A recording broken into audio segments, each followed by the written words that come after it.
padot na kapadot na timi thang that na khlagam bun salai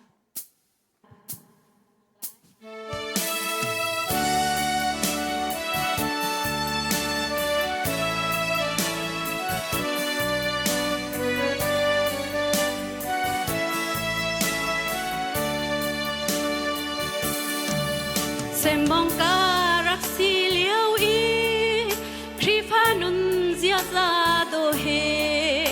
Bible in fale nun zia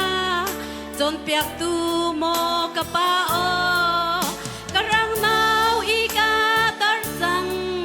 Si si hi bial te chung i Poi pa a jimin ha tu Cho chua an hu na ti ka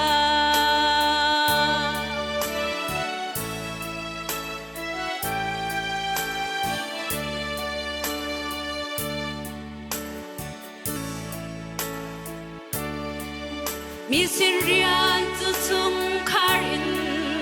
a thok khung a sin ti kan chung khar ban chung mui tha leng chang se na kan ti kha kapi in chung khar za mi sin rian tuan tu ka pa chung khar a tha chang na ta kan tua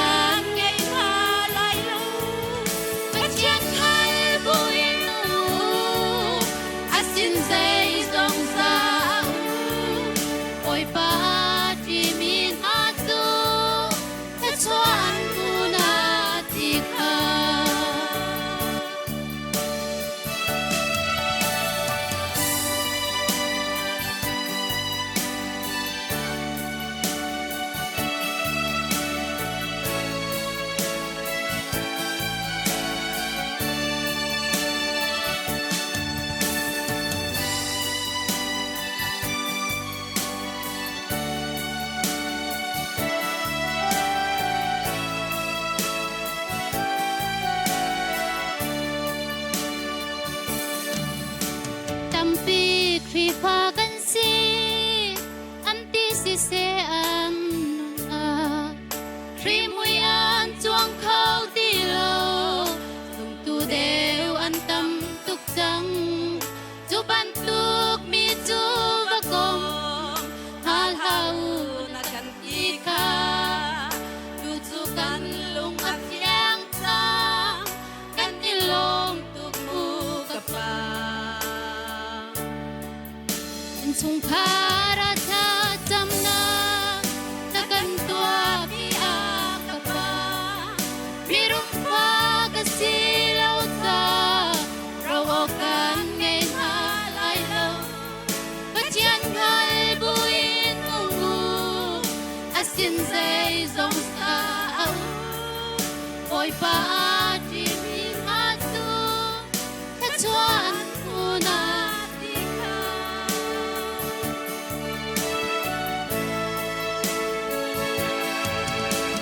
Rau a that khâu tu Thil tha mo tong lai u si Tri bia long inun piu Oi pa long long thang chat u Na kan kli khapu ka pa